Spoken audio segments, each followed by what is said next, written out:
All right, so we're going to start recording. And let me share the screen. All right, well, Erie, thanks for attending tonight to our industry analyst call. We're obviously the Baldwin Corporation, and we'll get started.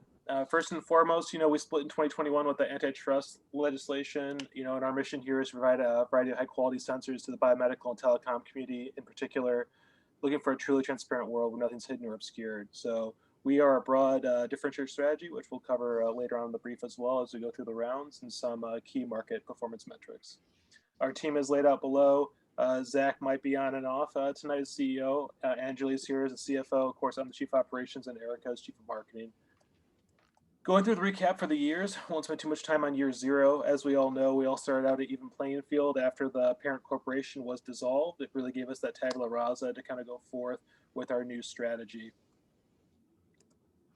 In year one, we had overall strong performance. We had second highest overall market share, as you can see up in the top there of that graphic. It shows the 5 products, and we're relatively on an even and distributed playing field for all 5 products here in our broad diff strategy going forward. Obviously, Erie had more sales, but we certainly were doing healthy in that regard. We did lead the market shares in the traditional high markets, but marginally. We're talking maybe 40 to 50 units. In the case of high, 5 units, but we're at least at the top and at competitive parity. One of the main issues we wanted to bring up in round one was that we were very hesitant with debt. I think it's just some deep-seated concepts that we had to overcome later on. But we only took 8,000 in for our net cash from finance activities, 4,000 for sale of stock and 4,000 from long-term debt. We identified this as a critical misstep that we later rectified in future rounds, but it put us at a deficit in a hole we kind of had to climb out from that we could have definitely used that capital for early on improvements, and especially for launching new product lines. All right, year two, we did have a modest return on equity, profits, and contribution margin. Our contribution margin did improve, and we have been above 30%. Overall, we are seeing already that the high-end market was starting to get a little crowded with products to come in, which is to be expected. We should have seen it coming with the ideal age being 0. Now, we held off launching new product in year 2, but we did put one in the works for size. We saw size as a critical market that hadn't really been pursued, and we kind of assumed that we'd be able to go in and carve out a sizable market share. In this round, we did kind of go back and take out a lot more debt to kind of correct ourselves. We took out 13.5 million in stock and 28.5 in long-term debt, which helped us increase our capacity and automation. On the bottom graphic there, you'll see our improvements from round one. I mean, we almost doubled our automation in the traditional line, slightly improved in the low, and then we incrementally brought up all of our automation in the high-end segments. Lastly, market share was at 20%, roughly just behind Erie, but again in the top 2. Year 3, we saw our honestly our sales were healthy, but our profit was razor thin, including our ROE. And this was in part, I think, due to the high-end segment. I mean, as you guys know too, as our competitors, the high-end segment got very, very crowded. You can see on the graphic below that we had almost 8 products, 6 for sure, with a double-digit market share that were going into this market and really diminishing sales for everyone all around. Now, we did have stockouts in our new product in the size market. Typically, what we'd see was we launched new products throughout the game. You didn't have a lot of capacity up front, and you'd be kind of racing to meet the overall demand. We identified that, and we increased our capacity for round 4. But year 3, it was also when TQM was unlocked. And so we started pursuing a series of tranches for funding. I know some teams like yourself funded unequivocally down the board, but we ended up focusing on initiatives that reduced our material and labor costs as well as our R&D cycle time, which held with our differentiator strategy of getting our high quality products out as early as possible and also attacking the greatest cost that we had in our budget. Now, year 4, we did improve for our return on sales, our overall profit margin, our contribution margin improved as well. We're now in the 40% range for our contribution margin. And we did have top market shares, at least the top 3 for traditional low-end performance and second highest in size. High-end, though, was still 6th. It was a very contested market that we didn't launch a second product in to carve out market primacy. And so it would always be kind of an issue with us throughout the game or the simulation for how much did we dip our toe into that pool and how much capital did we array or align against that challenge. Now we noticed an interesting thing in year 4, which was that we had suboptimal sales in the traditional segment, which we listed in the bottom there. We tried to figure out what it was, and that age was such a critical outsized factor, and that it was actually valuable to forego R&D for a round just to mature that product up. We saw that Erie was able to do that in round 4 to great success, which we followed and leapfrogged in round 5, and we did an R&D Baker, and we actually had quite a bit of sales the next round, which kind of changed up our strategy a little bit from our differentiator strategy, focused on high quality products at all times. And then again, lastly, with TQM, we continue to grow hard on TQM, except for benchmarking and the UNIP initiative. We just didn't have admin cost as our priority at the time. We still maintained our labor and material cost, R&D cycle time, and now increasing demand. As other teams pursued TQM to increase their demand, we had to probably maintain parity, or else we would lose sales simply out of that. No fault to how high quality the product was or how much they spend on marketing or sales promotions. I'll be followed by Anjali, who will start going over with year 5. All right, thank you, Phil. So far, round 5 was our best, one of our best rounds, and everything after that just continued to improve. We ended up attaining about 10.3% of ROS and a contribution margin of approximately 48%, and finally made a sizable leap in our stock price as it increased to at least $23. So that's $23.85 to be exact per share. There were no major missteps in our forecasting, with only one stock out and all other 5 products with minimal holdover inventory. We began to appreciate the cumulative gains in both the productivity index as well as cost reduction and material and labor cost from TQM. And also in this round, we happened to do a deep dive and look at our deficiency in the balance scorecard and noticed that our competitors had already adjusted their AP and AR terms. So we actually made that move and ended up pushing our AR from 30 to 60 days and scaling back our AP 1 day to get maximum points from the balance scorecard. We also had our low-end product get revised in this round to allow for an ideal position in round 6. This would allow us to age into the ideal position next round and fade away the last 2 rounds with a suboptimal position, but a better target age, about 7 years. In hindsight, we failed to realize our leverage ratio was only 1.4. We should have taken out a large amount of long-term debt, bought back stock, and sought ways to increase capital expenditures with the company. Overall, our automation had reached a comfortable level, and at this point, we had a relatively stable position as the top 3 team. Okay, so next slide, Phil, if you don't mind. Year 6, yes. So this is extra special for us, as this is when we broke the score of 91% on our balance, 91 on the balance scorecard.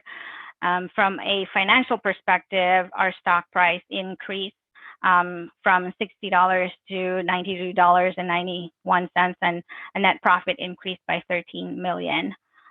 Although our leverage decreased to 1.6, we managed our finances without having to take out emergency loans. Our contribution margin for all product lines, it was at 49.1 cumulatively.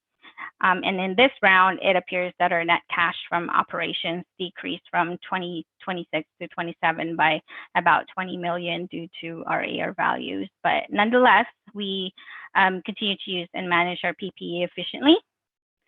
Our inventory costs increased this year due to extra inventories on hand, with our traditional product topping at 1,078 units. We increased our output from a traditional product because Baker did well with only like 30 units left the previous round. We anticipated the demand to increase the following year and increasing our forecasted value. This round was actually extra challenging for the team, as we were not confident whether to continue improving our product or release new products.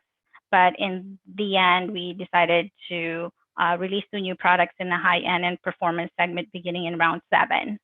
So that we'd have the long run will have a marginal cost decrease due to additional units within the same segment. We were not successful in lowering the employee turnover rate to our desired outcome, but no one left the company this year. As you can see, there's 0 employee left. To ensure our employees are happy, we plan to continue to provide attractive incentives and benefit packages and optimize our PPE by increasing automation. And similarly, we continue to manage our operations to ensure our resources work smart and efficiently through process improvements and maximizing our investments in TQM. All right, so round 7 or year 7, our stock price increased. There's actually a typo in there. It's supposed to be $123 increase. That's a difference of $30.21. With that increase, we had the highest profit thus far. That's why we were able to ensure our 2 new products, the high-end and performance products, had a comparable spec to our existing products. That went into the market on 2029, which is round 8. We're going to be going over that after this. We invested heavily in promotion and sales of these products that lead us to have a higher customer awareness and have ample access to products. So with the increase in profits, we don't see the need to acquire more debt, but we want to continue to amplify the returns from our investment. By doing so, the company was able to multiply its buying power in the market. Instead of issuing more stocks, we paid about $22 million worth of dividends. We also purchased the maximum stocks back and took out $14 million long-term debt and retired about $20 million current debt. We continue to have a sizable contribution margin by making our product ideal and efficiently utilizing our plants and equipment. But on the other hand, we continue to struggle with days of working capital, stock outs, and inventory carrying costs. We had several products in high-end performance and size with inventory carrying costs, which led us to believe that the market is holding off on purchasing current products for the next better involving innovative and high-end performance products. So we, at this point or year, we still are not at a point where we can honestly say that we got a good advantage of economies of scope, as our 2 new products will not be completed until next year. In this round all right, so I think we can move on to year 8. So for year 8, we placed 3rd. As far as stocks, we ended with $150.08 per share with an overall profit of $48 million. Although we have the highest sales, we still ended 3rd place in a cumulative profit due to a variety of factors, but in part due to the late release of our new high-end and performance products. As far as finance, we aggressively bought back $18.4 million in stocks and paid off our long-term debts. Only 1 established brand stock out alongside the 2 new products, so we did really well in our forecasting this year. No separated employees, and we do have productivity index increased to 104.2, and we maxed out our TQM in this year. So that's it. With that, sending it back to Phil. I will actually take it from here. I haven't had the chance to introduce myself, Eric McCubbin. Wanted to walk through with you what we intend now as far as our future strategy to encompass looking forward. So first, as a broad differentiator, we introduced those 2 additional products near the end in year 7 and year 8 at high end and performance. So really, overall, our goal is to leverage that economy of scope and try and figure out how can we continue to be a market leader, and especially much more in these other 2 segments, the high performance or the high end and performance.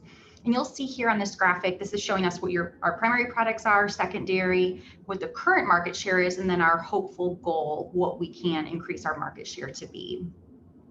The ways in which we're going to do that, this next slide is going to go into a little bit more detail about the high end and performance segment. So this is our more specific plan around these two new products. Essentially, we want to continue to do what we've seen success in. So essentially increasing our R&D, making sure that we're keeping a close eye on those ideal ages and positions, continuing to maximize our spend as far as promotion and sales budgets are concerned, really increasing that customer awareness and accessibility. And then hopefully with that more market share, we need to increase our capacity and eventually automation as well, so that we're able to meet our customers' needs. And then within our other support departments, we do have some additional initiatives there as well. For us, HR and finance are going to be the ones that we do focus a bit more on. HR, as Angela had mentioned, we do still have an employee turnover rate that's just a tad bit higher than what we'd like it to be. So trying to continue to dig into HR and figure out how do we decrease that turnover. And then finance, this was something for us as we moved further into our years, just trying to determine what is the best financial position for us, whether that be buying back shares in stock, how do we maintain that leverage that we were able to achieve out in year 8, and then utilizing our current debt for PP&E and maintain that leverage ratio. So the future does look bright. We've got some things that we still want to focus on. And then in summary, we just wanted to show you some visual depictions of the information that we've talked through thus far. We went through market share round by round, but this helps to give you a visual to see exactly what we were looking at in those different segments year over year. This next slide goes over our contribution margin. So give you an idea, you kind of heard as we were slowly increasing year over year, and this is giving you that visual as well to really see what we were so excited about and encouraged by as we continue to go through the simulation. This next slide is another depiction of market share, but it includes the other companies that we were competing against. And then last, but certainly not least, our return on sales. So we did see a dip here in our return on sales year 3. We can attribute this to a new product that we launched in that size segment, as well as this was when the TQM initiatives were introduced and we had some additional spend here in that year. So that is essentially the slide deck that we had. We do have additional graphics if you guys had those and if you wanted to explore anything more specifically, but at this point, we'll open it up to questions.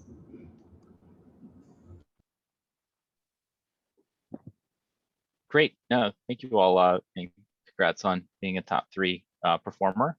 On that kind of final slide, one of my questions that was related to cumulative profit. You spoke a little bit in your kind of history analysis.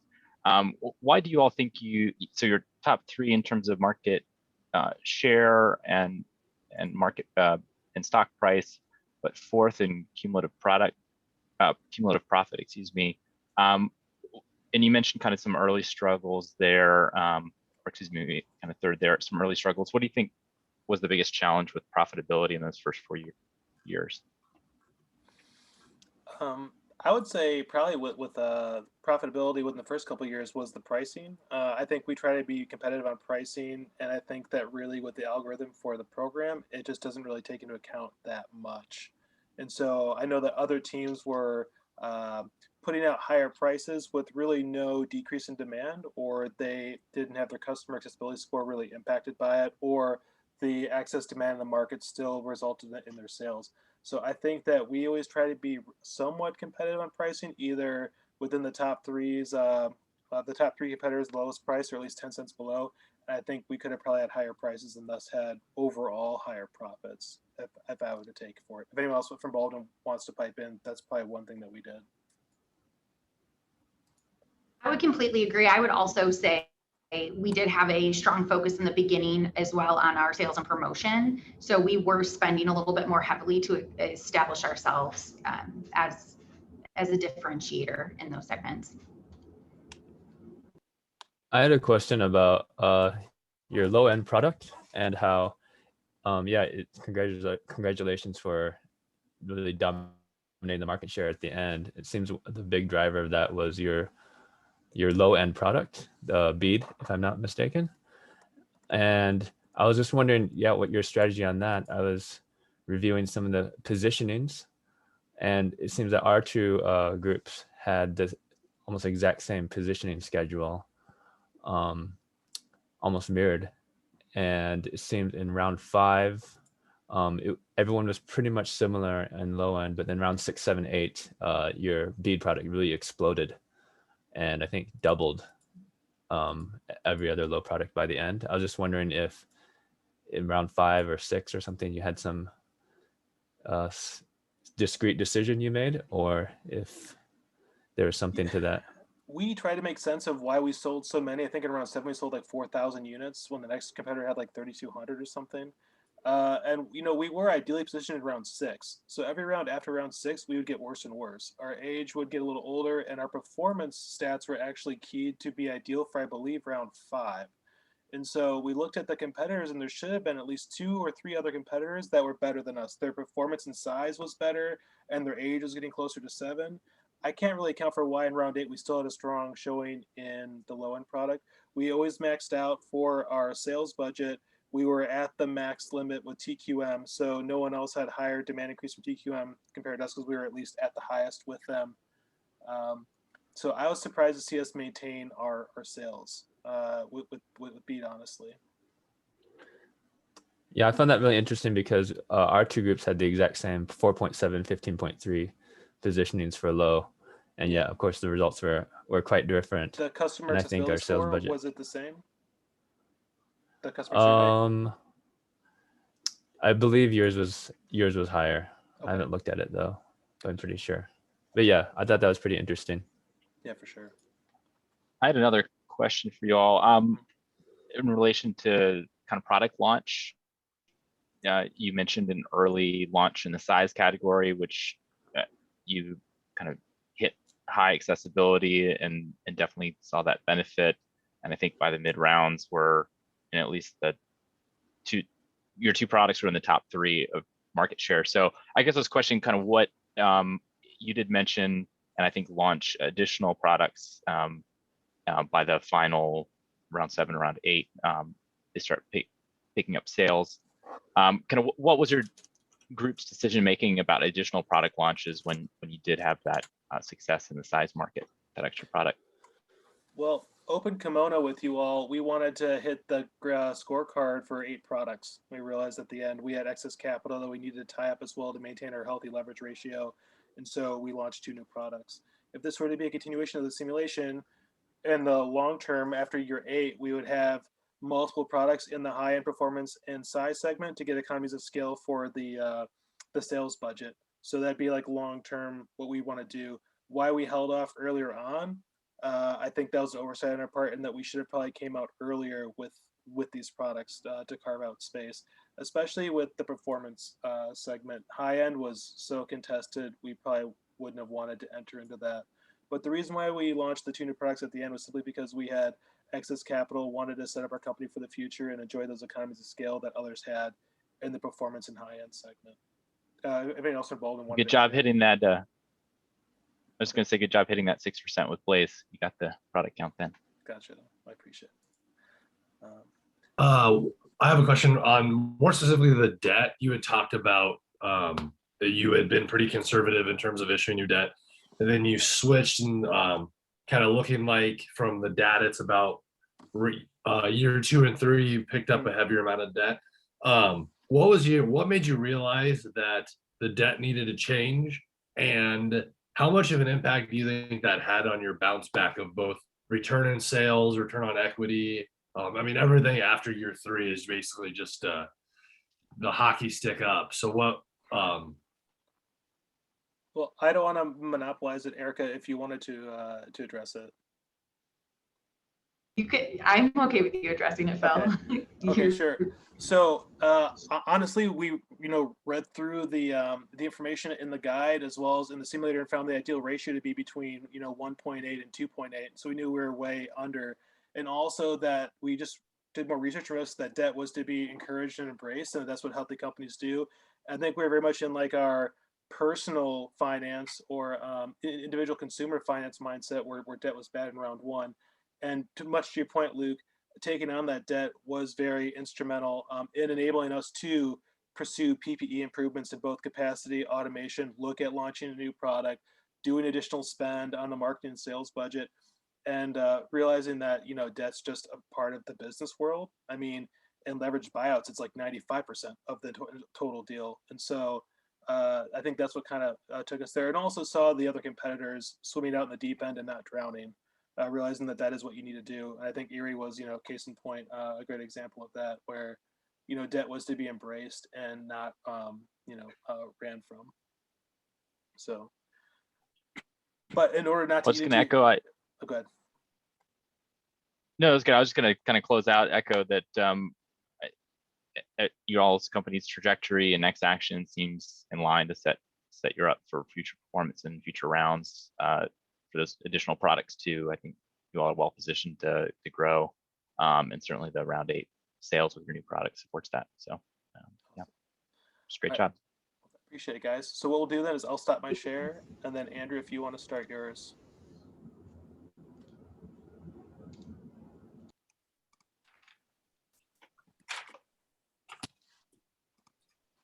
Okay. Does it look good? Yeah. Yeah. All right. Well, we are the Erie company, and we are excited to present our performance, similarly pursuing a broad differentiator strategy. Go ahead, Andrew. And Luke's gonna. Yeah. Go ahead. And Luke's gonna start us off talking about just our initial launch strategy and what our goals were for kind of early on growth. Yeah, as Nathaniel mentioned, we were broad differentiator. One of those we just decided to focus on all areas with a heavy emphasis on our 3 kind of areas and sticking to those leading edges as shown in our document or in the illustration here. In those 3 areas are performance, size, and the high-end market. We knew that they would be highly competitive, but we thought that with being positioned in the leading edge, we could put ourselves in the position to kind of capitalize on a larger market share. One thing that we did have to deal a lot with the first couple rounds was just it was a high capital investment, just even with keeping the amount of products we had, but then also with our heavy focus on high automation, there's a large upfront cost with that we will reap the rewards later down the line. But to get there, we have to invest a lot of capital to get started. We also decided that we were going to do aggressive positioning where we changed everything slightly each round. That way we could have the most calendar dates to sell within each round. So if we made little changes, we could then have more time at the end of the year to sell our new product. And then with that in mind, there were a couple of rounds that we did have to play catch up where products did not update. It took longer than we probably would have liked, sometimes even going into the next simulation round for that to happen. But that was just something that we were willing to kind of deal with, as opposed to having it be multiple. We just knew we'll take it a couple times where we have to extend it by longer than we would like. Andrew, if you go to the next slide, please. Yep. The round 1, we kind of skipped round 0, kind of as you had echoed in your report about we all started at the same spot. Round 1, we did have a large increase for just initial costs with the heavy automation and things like that. One area that we did have to figure out a little bit more with was our projections. As you can see in the bottom table, we stocked out on a lot of items. We didn't have much carryover, and that was one that we realized that we probably could have had a larger amount of sales if we carried more product. And so that was something that we adjusted as we went into round 2, and were able to see a pretty steady increase. And then we were able to figure out a little bit more. As you can see, our market share, we were at 20.49%. That was one that we felt really happy about. And kind of as the whole market was going through the disruption of having the breakup, we realized that we were pretty happy that we did kind of be the leader of the pack there. And we were just hoping that we could continue that on into round two. Andrew, if you go to round two, perfect. Kind of looking at our products, you can kind of see we had an increase in sales. We also had an increase of stock left over, segueing into at the end of the year. Obviously, those are still pretty low, but a lot better that it is one of those things that we didn't stock out as much, or we did not have as many issues in terms of leaving sales on the table. Once again, looking at the market cap, we're at 23%, pretty hefty increase, one of those that we were pretty happy with. And just as we move forward, we wanted to make sure that we maintained that portion of the market share. Andrew, you can go to the next slide. Okay, so yeah, in this round, it brought some more kind of divergences and some more revelations about the other groups' strategies and the whole industry as a whole. And we found that this round was really important in setting things up for the future with long-lasting consequences. So at this point, just to review, we had been leaders in a lot of the major financial indicators like profit, the return on ratios, stock price, market cap, etc. As referenced by Luke in the first slide, this is due to a lot of our upfront heavy long-term debt in order to fund our automation. So we realized very early on that we wanted to get ahead in that regard. And that, of course, put us out in front for a lot of those financial indicators. And so immediately we noticed, based on the quarterly reports, that there were a lot of new products being introduced, like a GAPE, B-Size, C3PO, and Daisy. And so our assumption was that these products would be in the more differentiated sections, which is high performance and size. So as a result, we knew that we would have to pare down our forecast quite a bit. So this round was very interesting because, as referenced also by Luke in the first slide, this was a particular round where our positioning schedule had us making kind of longer adjustments that would take us into the next calendar year. And as we had ramped up automation as well, automation increases the positioning times and the cost as well.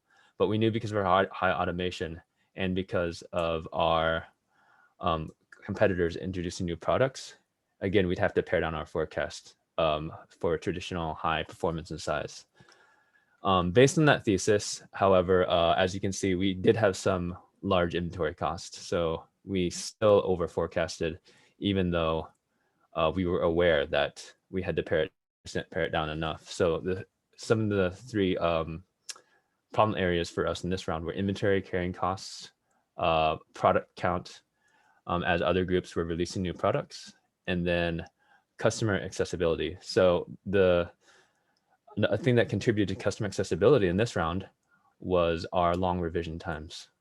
So because we didn't release a product that year or in December, we kind of suffered on the customer accessibility, and that kind of contributed to our excess inventory here. Regardless, we still led a lot of the financial indicators going into round 4. Okay, so round 4, the theme I call this was a recovery round for us. So the long R&D repositions from the prior round that kind of put us into a position to recover this round. So in doing a little competitive assessment, it was pretty clear at this point that A group was going after kind of a cost leadership, going double traditional product, double low product. And we noticed, again, other groups were introducing C3PO, B-size, self-explanatory there. So at this point, even though we were a little late to the game, we made the decision to release our own high-end product. And we wanted to compete in that most lucrative sector. At this point, we did have a lot of cash on hand. We were still leading a lot of the financial indicators, and we had a lot of cash from our long-term debt borrowing. So we knew we wanted to go for high-end. Another thing, reason we wanted to go to high-end is because of our greater than 1 year repositioning schedule for Echo, for example, I put the ideal position on top there. We were falling behind there already. And due to the benefits of a low age for the ideal sector, we wanted to take advantage of that. And so, at this point, we're probably going to drop out Echo eventually and switch our high-end focus to easy peasy. So our position going to round 4 had us place all our products except for high, as I just mentioned, and traditional at their ideal positions. And the reason for this was because, again, our higher relative automation compared to other groups prevented us from those fast repositions, especially for high end, in which repositioning takes longer and is more expensive. So the results are we did recover extremely well. We had by far the highest sales, profit, contribution margin. We had a massively recovered stock price at this time.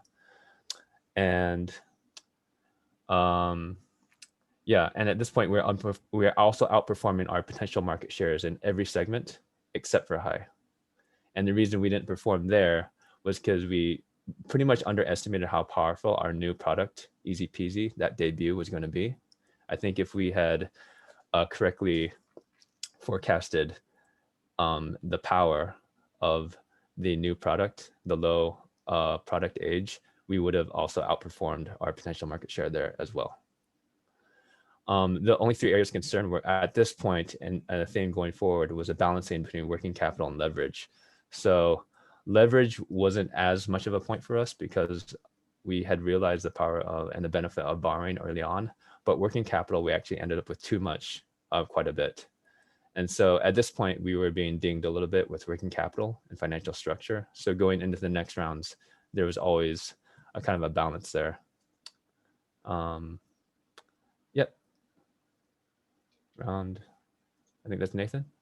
Yep. So might think that we kind of learned the catch-up lesson before, although we had invested in TQM, as you noticed, across the board in round 4. We knew revision date was a concern because of our round 3 lag.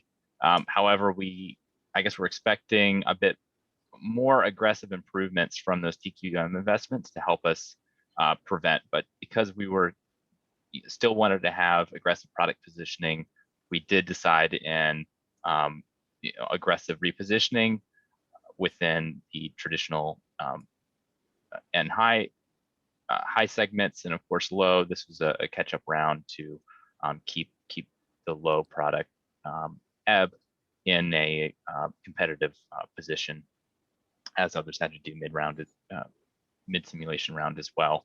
So that was a big theme on round 5, and our forecasting still unfortunately was not as accurate to control those costs from the delayed positioning.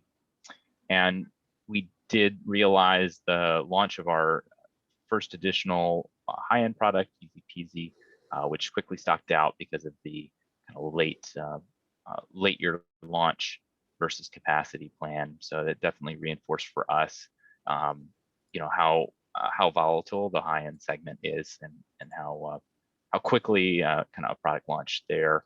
And we took that lesson and actually launched an additional high-end product in the later round because of how quickly we could jump and capture market share.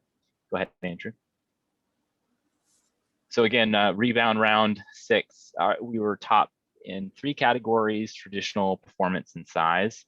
And high-end kind of launch, once it had a full year of sales, was within 100 units of top sales in the high-end segment. So we felt really great about round 6. From a competitive analysis standpoint, this was also the time when we knew we were susceptible to a low-cost leader strategy, kind of challenging our broad differentiator strategy, when we knew we weren't planning to add new products early on to try to compete with the high-age traditional and low-cost segments. However, this was a round where we also really perceived the threat from Andrews and recognized that after this round performance that we needed to be more aggressive in pricing to recompete in those segments. So that's ultimately what we decided on within the additional 2 rounds. Go ahead, Andrew. So I'll talk about kind of our final round performance. As you can see, our previous inventory forecasting had gotten pretty stable. However, when we were aggressive competing on price, we did not anticipate how effective that would be in the traditional and low-end segment. So we stocked out, which unfortunately prevented even more kind of explosive growth in those segments. Go ahead, Andrew. And so, as I mentioned, we learned a lesson with the high-end launch and had planned to phase out our legacy Echo high-end product with Earn, our second high-end product, launching, and again quickly gaining great market share there by the end of rounds. And we'll talk a little bit more just on our overall company path here in the following slides. Go ahead. Yeah, so I'll just touch base on kind of our financial strategy and some of the issues and things we noticed. So a lot of our return on ratios, as I mentioned before, were almost until the end across the board industry leading. And we attribute that to being leveraged up from the very beginning and having a high throughput. For areas of concern, again, was leverage versus working capital. And if you guys had kind of gone into the balanced scorecard or on the ratios part and trying to balance all those things, those two were very, very opposing in a sense. So obviously the long-term debt, the current debt, the stock issuance helps our leverage, but that increased our working capital. So we'd have double the ideal working capital at points. And so we had actually started retiring stock, paying back debt, and issuing dividends even as early as round 5. And we noticed that did kind of tank, things like market cap and especially compared to Andrews in later rounds. But we felt that that was a really necessary action. We did have internal concerns about borrowing too much by the middle of the simulation. And so that addressed those concerns as well. Of highlights, we never had an emergency loan. We had industry leading contribution margin, I think until round 7 and 8. One area that we would like to improve on in the future was asset turnover. And that is something that we were never really in the top ranks for. And we attribute that to, especially compared to a group like Andrews, our plant capacity expansions and our product line expansions were not as efficient as we would have hoped, compared to someone like Andrews, who was really dialed into the type of products they're delivering. So great. Andrew, will you jump here to the balanced scorecard? Yep. There we go. Yep.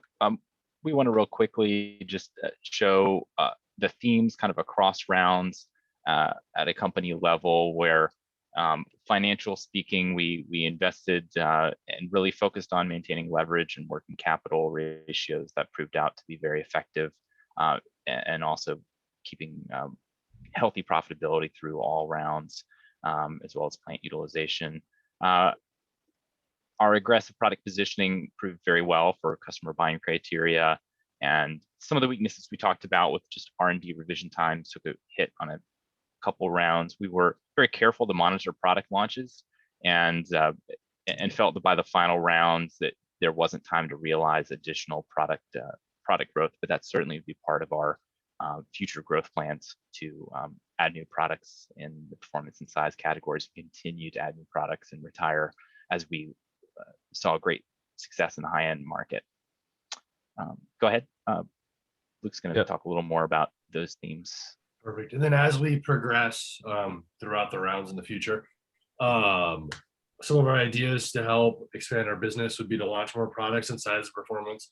We really had focused on the high end area, kind of making sure that we expanded with a lot of products there. We just wanted to make sure that we were moving into other areas as well, where maybe the margins were a little bit better. and then kind of focusing on that R&D timing, and just to make sure that we're always staying on top of products, and then looking still to expand on capacity and compete on price in the traditional and low. So kind of one of those areas that we had not spent a ton of time on, but still wanted to put some emphasis on that moving forward.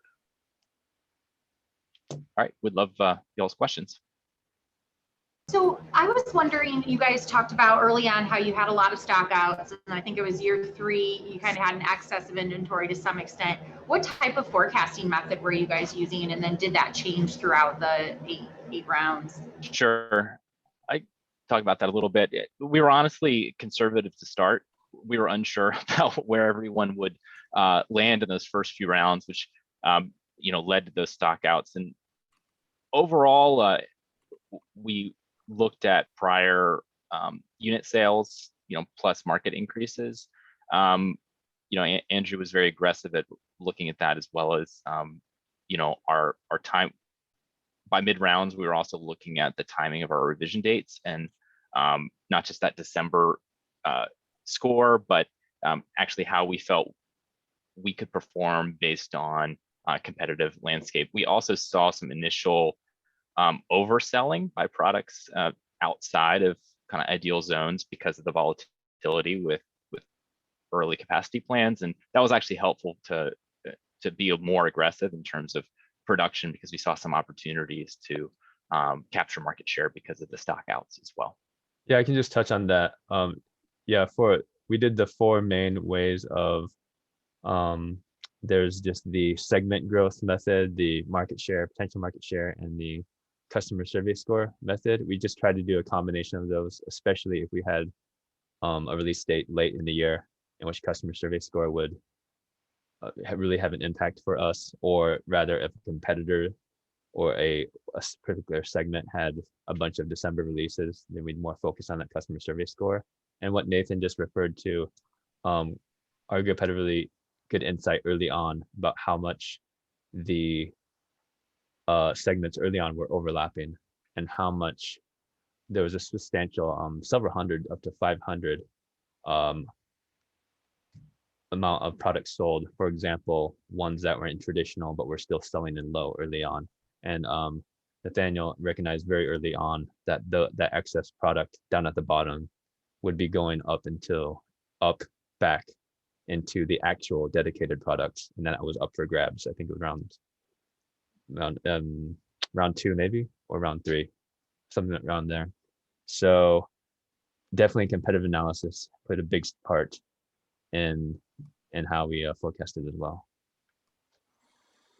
Well, Erie, I want to say chef's kiss for almost everything you guys did, pretty much textbook, like perfect. The one thing I saw that was kind of unique from you versus everyone else was your TQM strategy. And I want to know if maybe you could talk about that, because if I recall correctly, you guys went 2 million each round for 2 rounds on every initiative, correct?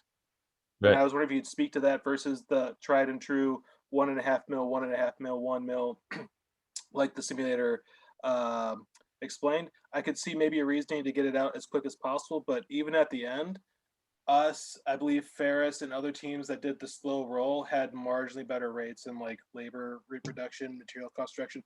We're talking like 0.4, 0.6%. But in hindsight, do you feel that the early upfront, even at marginal returns past 1.5 mil per round, was worth it? Yeah, that's a great question. Our initial strategy that did reinforce capital investment around automation and actually accessibility, because accessibility was a sticky metric, I think also motivated us to be aggressive across the board with TQM and try to realize the benefits as quickly as possible. Because of the early growth too, we had a cash problem, in a good way, and so we really were looking for aggressive investments to tamp down costs, and in particular pump up demand in any ways possible. We also invested in accounts receivable, as you all mentioned too, to get that at 45 days and 60 days, and we saw that help. So I don't think we change. We might tweak TQM just based on what we learned, but from my perspective, I think our aggressive investment to try to realize, even if there were some diminishing returns, was worth it for us, because we had the capital to spend, and we're trying to realize the benefits as quickly as possible. One other question I had, for example, the size product, the ideal age is 1.5. And I believe for performance, the ideal age is 1. And then in traditional, it's even more.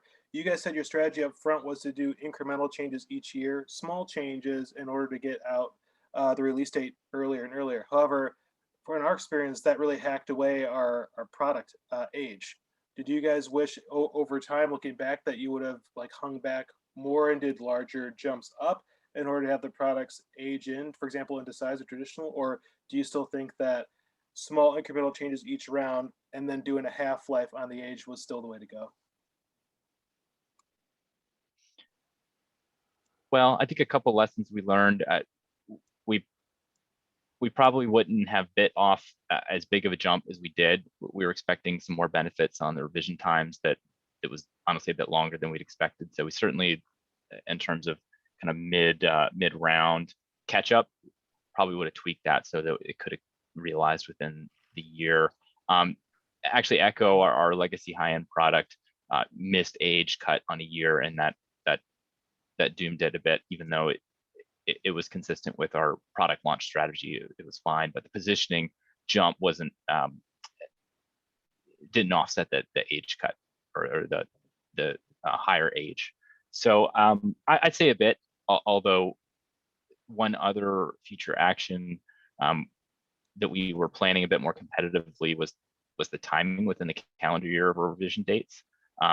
So I'd say yes and no. We probably would have been would have adjusted our strategy in the early rounds to be more differentiated. We kind of realized that by middle rounds that if we could stagger from products that had a history of late year revision dates, if we could cut early, or the opposite, if someone was revising early, then maybe we would take a longer jump just to kind of differentiate from their position.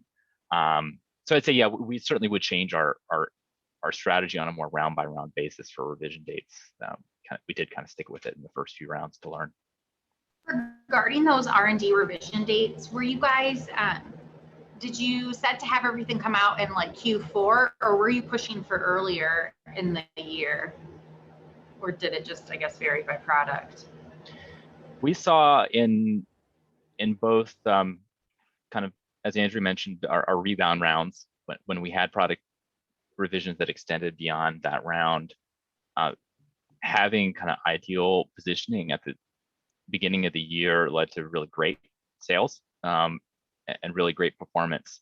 So from that regard, yeah, we did try to keep an eye if we could, beat out by a few months by cutting the age, same performance, and by later rounds we had better R&D times.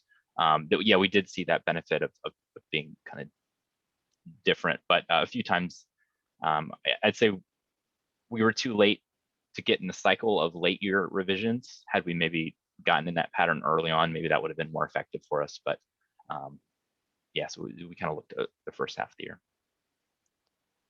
One thing. Go ahead. I said one thing. I think we kind of realized, and probably a lot of groups realized, and going into the future, was the power of having, I think Philip just mentioned it, the power of having your ideal age pass through, or having your product's age pass through the ideal age as during the next sale year, versus just making incremental changes and you're a half a year behind the ideal year every time. It was much more to take a hit on a year and then have your product's age pass through the ideal age. And Nathan did have a good insight on one of our mid rounds, and we were able to really correctly forecast and almost make a huge forecast, but it actually ended up turning out really well, and that really helped our recovery rounds. So the last question, because I know we're getting close on time, or we're just about at time. You guys heard in our presentation, we were kind of chasing you throughout. We were like, oh man, what do Erie do this round? Who did you guys view as your biggest competitor? Who were you looking out for in their strategy and performance? Yeah, I think for sure Andrew was first to jump on Andrews as a really